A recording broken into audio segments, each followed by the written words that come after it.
Hello everyone. Today we are going to learn about Renaissance, that is the age of Elizabeth or the age of revival or the age of rebirth. The age of Elizabeth is also known as the golden age of English literature because English literature went to its peak during the rule of Queen Elizabeth. Now we will learn more about the Elizabeth age. The Elizabeth age is also known as the age of Renaissance or the age of revival. The Renaissance is a French word which means rebirth or revival. It is a revival of literature. Before in 14th century, this literature was written but in a very limited sphere. Literature was not at its peak, but in the Renaissance, that is 16th century England, the Elizabethan Age, there was a revival, there was a rebirth of literature, and very many new things happened during this age. The Renaissance first started in Italy in 14th century and then it came to England in 16th century. In 1453, it was stimulated by the fall of Constantinople by the Turks and then the invention of the printing press. Then the vogues of writing and reading became very popular. Now the causes of Renaissance. The causes of Renaissance are very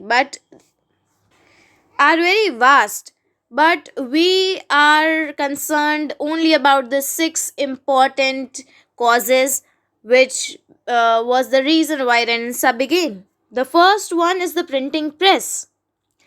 In Germany, Johannes Gutenberg invented the printing press, and William Caxton took that printing press machine's idea and came to England. And that's how printing started, and people started reading and writing literature more and more. Second were the vogues. There were some vogues of writing and reading literature, also of traveling and writing and reading of travelogues.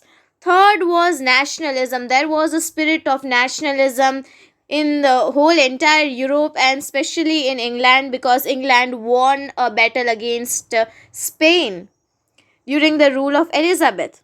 Fourth is the individualism and the worldliness.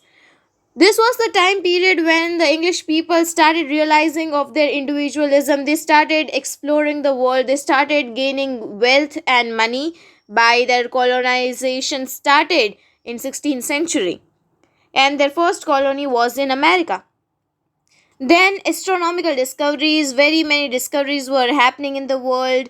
The distance between the earth and the sun and the moon, all these things were revealing in the 16th century. And the age of peace and prosperity. Basically, the age of Renaissance is the age of peace and prosperity under the rule of Queen Elizabeth, and that was the main reason why the literature flourished during those period because Queen Elizabeth supported art and culture a lot. These were the causes. Now we have the literary tendencies of Renaissance. First, in prose. What was the development in prose, poetry, and drama? We are going to study here. In prose, Sir Thomas More, Utopia was the true prologue to Renaissance. Sir Thomas More wrote Utopia, and I have a summary of Utopia also in this channel. You can find it out. Second is poetry.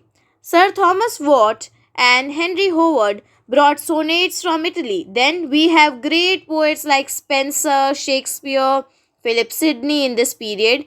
These three poets are known as the trio poets or the trio extremely educated poets of Renaissance. Third is the drama. In drama, we have Christopher Marlowe. He is considered as a true child of Renaissance. He wrote four immortal plays in 16th century which are read even today by the students of literature. And these four plays are Tamburlaine the Great, Dr. Faustus, the Jew of Malta, Edward the Second. These are the four important plays which every student of literature must read. Then we have, yes, so this period was proclaimed as the period of golden age, and England became the nest of singing birds. This was a saying which was very popularized for England during those times. And that's all we have for today's video. Thank you for watching.